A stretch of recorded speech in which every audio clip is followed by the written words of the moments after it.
Welcome back, and thank you for being here today. Eleanor Marsh has written a quiet new story for us called The Clockmaker's Hands. Find a comfortable place, take a slow breath, and let us begin. Act 1. The Workshop. The smell hit her first. Oil and metal and something older beneath those two things. Something she could not name, but recognized the way you recognize a voice from another room before you see the face. Margaret stood in the doorway of the workshop and did not move. Outside on the street, an ordinary Tuesday continued without her. Inside, time had stopped sometime around 19 years ago and had been waiting patiently ever since. She was 64 years old. She had driven 4 hours to get here. She had told herself on the way that she was coming to sort through things, to make decisions, to be practical. Her cousin Vera had used that word 3 times on the phone. Practical. It was a word that worked well at a distance. It worked less well standing in the doorway of her Uncle Edmund's workshop with the light coming through the single small window and landing on the bench exactly the way it always had.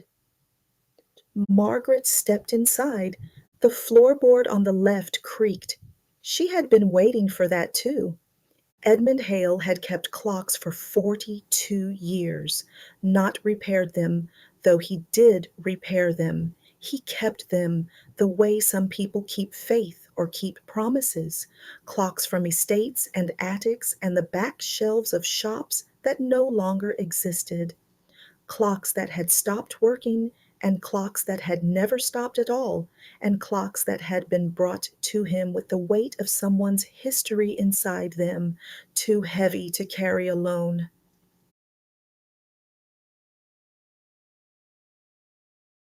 The bench ran the full length of the back wall.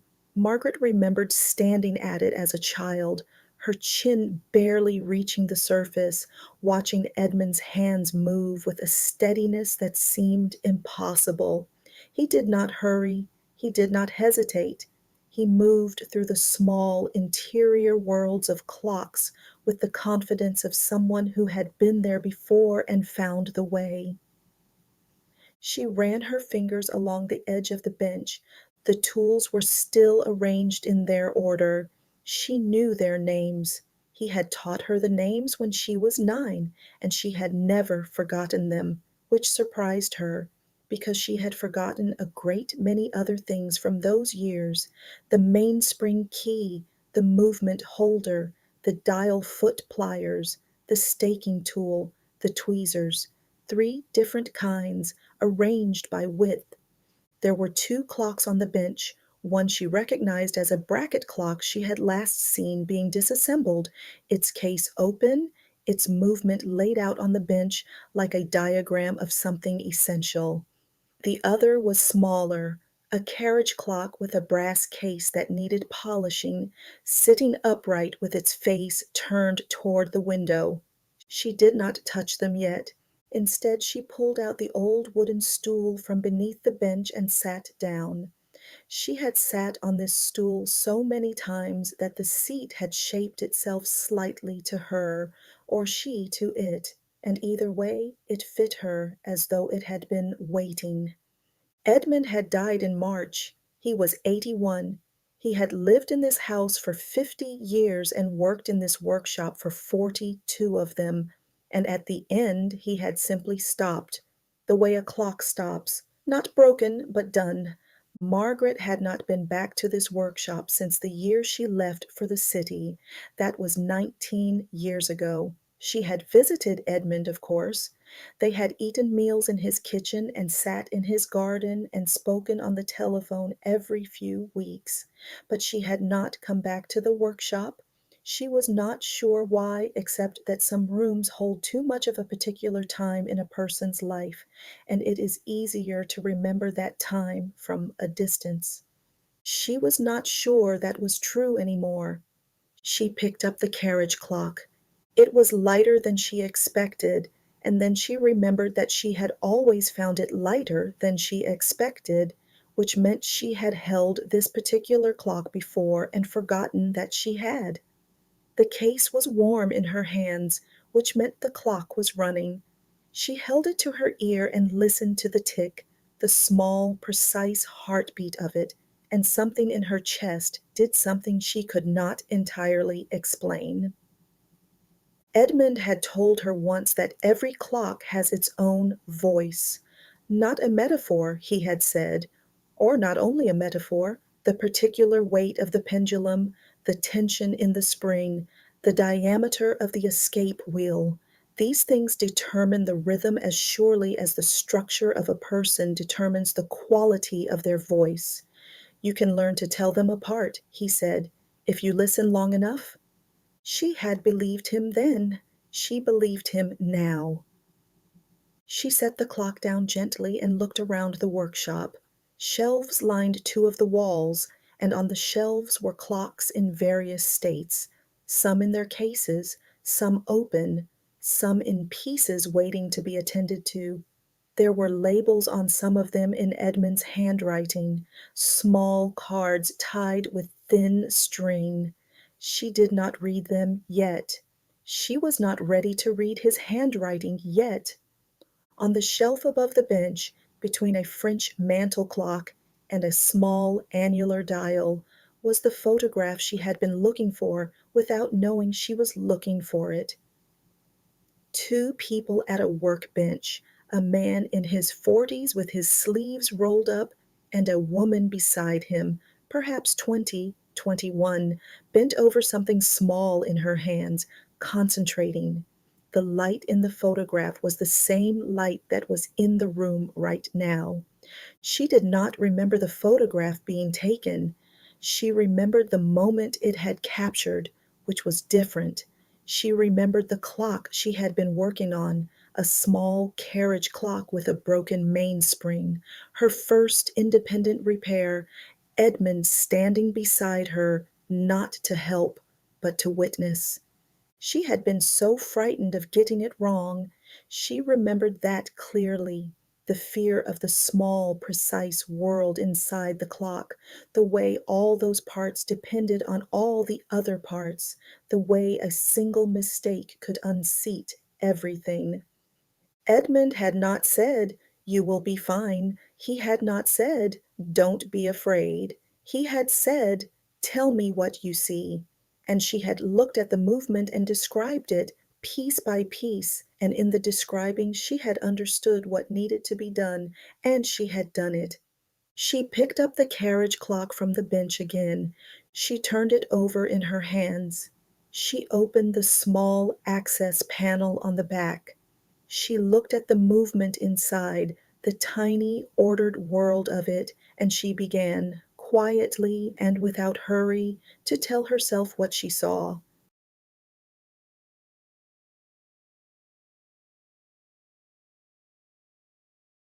Act Two: The Hours. Edmund had not been a man who spoke easily about himself. He was from a generation that considered the interior life a private matter, something to be carried rather than displayed, and Margaret had grown up understanding this without being taught it directly, the way children understand the rules of a house from the way the adults move through it. What he had spoken about was clocks, and through the clocks, without either of them quite realizing it, he had spoken about everything else. She remembered a particular afternoon when she was perhaps 16, sitting in this same workshop while the rain came down outside, and Edmund worked on a long case clock that had been brought to him from a house sale. He had the hood off and the weights and pendulum removed, and he was examining the movement with a glass, the kind of focused attention that made everything else in the room feel secondary. He said, without looking up, "A clock that has not been maintained will run fast or slow. Usually fast, it compensates for what is wearing down." She had known even then that he was not only talking about clocks. She had not known what else he was talking about. She was 16. She filed it away in the part of her mind where she kept things she did not understand yet, things that required more life before they would make sense. She understood it now. She had run fast for a long time. She knew this about herself. After she left this town, after she left the workshop and Edmund and the life she had known here, she had filled every hour as if time were running out, as if stillness were a danger. Work had been easy to fill time with. Work was socially acceptable and endlessly available, and it asked nothing of her that she was not able to give without opening anything she preferred to keep closed. She was not unhappy. She wanted to be clear about that, even in her own mind. She had built a good life, friends she loved, work she found meaningful, a small apartment she had made into something that was genuinely hers. She was not looking back at the last 19 years with regret. She was looking at them with curiosity. That was new. In the top drawer of the bench she found his notebooks, 3 of them, filled with his handwriting, small and dense and consistent across all the years. She opened the oldest one and saw immediately that these were not diaries but records, each entry a clock, its description, its provenance if he knew it, the work done, the condition after. But between the entries, sometimes in the margins, sometimes on their own lines, were other notes, observations, thoughts. She read them slowly. A clock is not measuring time, it is marking it. There is a difference. She turned the page. The hardest repairs are not technical. The hardest repairs are the clocks that belong to people the customer loved. You have to hold those carefully, not just the mechanism, the whole thing. She turned several pages. M came today, 12 years old and already asking the right questions. She wants to know why the escapement matters. I told her because without it, the spring would release all its energy at once. You need something to hold it back, to meter it out in small, regular amounts. She thought about this for a long time. I think she was thinking about more than clocks. Margaret closed the notebook. She sat for a moment looking at the wall, where a bracket clock she did not recognize was ticking quietly in its mahogany case. The sound of it was very regular and very calm, and she let it settle over her, the way you let a warm hand settle over your shoulder. He had seen her. That was what the notebook told her, not just seen her as a child in his workshop, seen her in the way that mattered, seen what she was carrying and what she needed and what she might become. She had not known that he had seen this. She had felt it, maybe, in the particular quality of his attention, in the way he taught her things as if the things themselves were the point, and she was simply fortunate to be present for them. But she had not known he had written it down. She opened the second notebook. She was in it more than she expected. Not always by name, sometimes just as M, or sometimes as the girl with the steady hands, which made her laugh aloud, briefly and a little painfully, because she had not had steady hands at 12. She had been trembling with the concentration required to hold herself still. She read for a long time. Outside, the afternoon moved through its hours without her noticing. The light in the workshop changed as it always had, shifting from the sharp white of midday to the softer gold of late afternoon, and the clocks on the shelves continued their individual conversations, their various rhythms overlapping and separating in patterns that were almost musical if you were willing to listen to them that way. Edmund had been willing. He had taught her to be willing. She found the entry from the year she left. M is going. She has built herself toward this for years, and now it is time, and I am glad for her. She is more capable than she knows. which is usually the case. She did not say goodbye to the workshop specifically. I think it is too much of a particular time for her. I understand this. Some rooms are too full of what we have been to stand in comfortably when we are in the middle of becoming something else. I hope she comes back someday. Not because I need her to, but because I think this place would have something to say to her that it cannot say yet. She read the entry twice. Then she set the notebook down on the bench and looked at the carriage clock she had been holding earlier. It was sitting where she had set it, face toward the window, ticking. She picked up the mainspring key from the rack. She had not held one in 19 years. She turned it in her hands, feeling the familiar weight of it, the specific grip of its handle, and something loosened in her chest that had been wound tight for a very long time.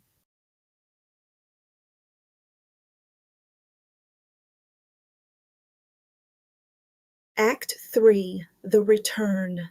She did not leave that day. This surprised her. She had reserved a room at the inn 2 streets over, planning to spend one night and drive back the following morning, having done what needed to be done. This had seemed like enough time. She understood now that she had been thinking about it wrong. She called the inn and extended her reservation. She called her friend Louise, who had been expecting her Thursday, and explained. Louise said, without hesitation, "Of course, stay as long as you need." Louise was good at that, at making space for things that did not follow a schedule. She spent the rest of that first afternoon in the workshop. She did not attempt any repairs. She was not ready for that, and she understood the difference between readiness and hesitation, understood that one of them was worth waiting for, and one of them would wait forever if you let it. This was not hesitation. She simply needed to be in the space first, to let the space remind her of what she already knew. She read more of the notebooks. She examined the clocks on the shelves, reading the labels in Edmund's handwriting, learning the histories of pieces she had never seen before. A traveling clock from a solicitor's estate, a bracket clock from a family that had emigrated and left behind only the furniture they could not carry, a small gilt carriage clock brought in by a woman who said only that it had been her mother's, and she wanted it to keep working. That one stopped her. The label said "Gilt Carriage Clock, French, last quarter of the previous century, brought by a daughter for her mother's memory, movement sound, case needs attention, cleaned and oiled, returned running." Edmund had written beneath this, in smaller letters, "Sometimes that is all a person needs, to know it is still running." She kept that thought with her into the evening. She ate dinner at the small restaurant on the main street that had been there for as long as she could remember, changed and unchanged in the particular way of places that have lasted. She sat by the window and watched the street outside and thought about the notebooks, about Edmund's way of seeing things, about the quality of attention required to work with small, precise mechanisms for 42 years without losing patience or care. She thought about what it might mean to keep something, not to hold it back from the world, not to preserve it under glass, but to tend it, the way you tend a garden or a friendship, attending to what it needs, understanding that it will change and that the changing is part of the life of it. She had kept certain things. She had kept her friendship with Louise, which had survived distance and differences of opinion, and the particular strains that come when two people grow in directions that do not always align.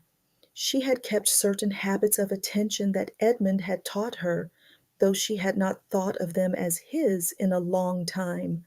The practice of slowing down when something seemed urgent, the instinct to describe a problem carefully before attempting to solve it, the willingness to work with small things and take them seriously.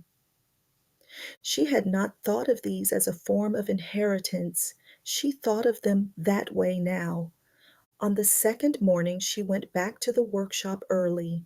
She made coffee on Edmund's small stove and drank it at the bench, looking at the two clocks he had left there. She read the labels. The bracket clock was from the estate of a school teacher who had kept it on his desk for 30 years. The carriage clock had no label. She assumed it was Edmund's own, or perhaps one he had been holding for someone who never came back. She decided to start with the carriage clock. She had not done this work in 19 years, and she understood that her hands would need to remember what her mind still held, that there would be a period of reacquaintance before anything like fluency returned. She was patient with this. She was patient with herself in a way she had not always been, and she was grateful for the patience, though she could not have said exactly when she had acquired it. She opened the case. She laid out the tools in their order, the way Edmund had taught her, not because the order was strictly necessary, but because the order prepared the mind for what the hands were about to do. She examined the movement under the loop. She noted what she saw: the mainspring with its correct tension, the escapement moving cleanly, the balance wheel with its reliable rhythm. The clock was running well. Edmund had seen to that. But the case needed work. The brass had not been polished in some time, and there were small marks on the panels that could be addressed with care and patience and the right materials. She spent the morning on the case. She worked slowly, which was correct. She let her hands find their pace without hurrying them. She thought, while she worked, about Edmund and about her mother, who had been Edmund's sister, who had died when Margaret was in her 30s, and who she still missed in the particular way you miss someone who was your first reader, the first person who knew what you were saying beneath what you said. She thought about what it meant to be known by someone, not completely known, which was neither possible nor perhaps desirable, but known enough, known in the ways that matter, the ways that allow you to feel less alone in your own interior. Edmund had known her in that way. Her mother had known her in that way. Louise knew her in that way. She was grateful for this. She was aware, sitting in Edmund's workshop on a Wednesday morning in late spring with the light coming through the window and a carriage clock slowly brightening under her hands, that gratitude was an accurate description of what she felt. It was not uncomplicated gratitude. Nothing is past a certain age. She was aware that she had spent 19 years at a slight distance from this part of herself, this part that knew how to slow down and attend to small things and find in that attention something that felt essential. She was aware that the distance had been a choice, not always a conscious one, but a choice. She was aware that she was here now, and that being here now was also a choice. The clock gleamed. She held it in the light from the window and turned it slowly, and it was, she thought, quite beautiful, the kind of beautiful that comes from being cared for across a long time by someone who understood what it was. She wondered what would happen to Edmund's clocks. She had assumed she would have to find homes for them, donors or collectors, or the right kind of shop. Some of them, certainly, but sitting here in the workshop with the afternoon arriving and the clocks ticking their various rhythms and the smell of oil and metal and time all around her, she thought about something else. She thought about keeping some of them, not all of them. She was realistic. She lived in an apartment, but some. The carriage clock that was already in her hands, the bracket clock from the school teacher's desk, one or two others that she would choose carefully over the coming days, and the tools. She looked at the tools on the bench, the mainspring key she had turned in her hands yesterday, the tweezers in their three widths, the movement holder and the dial foot pliers and the staking tool. She could take the tools. She did not know where she would set up a bench.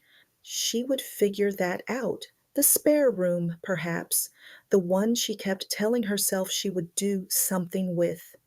She did not know if her hands still had what they needed for this work, the steadiness, the patience, the capacity for the kind of attention small, precise mechanisms require. She thought they might. She thought they might have been waiting. She sat in the workshop until the light changed, until the gold of afternoon became the softer gold of early evening, and the clocks on the shelves continued their conversations, and the carriage clock on the bench ticked its quiet, reliable heartbeat, and Margaret Hale, 64 years old, practical and capable and more her uncle's niece than she had known, sat with her hands in her lap and let herself feel everything that wanted to be felt. It was a great deal of feeling. She let it come. And when it settled, as feelings do eventually settle when you allow them their full measure, what remained was something she recognized, though she had not felt it for some time. It was not happiness exactly, or not only happiness, it was something more particular than that. It was the feeling of being in the right place. She locked the workshop when she left. She had found the key on Edmund's board, labeled in his handwriting, a small square of card tied with string, "Workshop Spare." She had smiled at that. Of course he had kept a spare. He was a man who prepared for the return of people he cared about, even when he did not know if they would come. She walked back to the inn through the quiet evening streets, and she made a list in her mind of what she would need. A bench, small, for the spare room. Good light, the tools, which she would pack carefully. The books on the shelf in the workshop, Edmund's references, worn at the spines and annotated throughout. The carriage clock, the bracket clock. She would need to learn again what she had known. She would need to be patient with the relearning. She would need to accept that the first things she attempted would not be her best work, and that this was correct, that this was how it went, that skill returned the way trust returns, gradually and with care, and not all at once. She was willing. She thought of Edmund at his bench, 42 years of it, his hands moving through the small interior worlds of clocks with the confidence of someone who had been there before and found the way. She thought of herself at 12, chin at the level of the bench, learning the names of things, the mainspring key, the movement holder, the tweezers in their three widths. She thought of the entry in his notebook. She wants to know why the escapement matters. I told her, because without it, the spring would release all its energy at once. You need something to hold it back, to meter it out in small, regular amounts. She understood now what she had understood then and forgotten and found again. She did not need to give everything at once. She could meter herself out in small, regular amounts. She could return to the things that mattered and take them up again and tend them with the care they deserved. She was 64. She had time. She had all the time she needed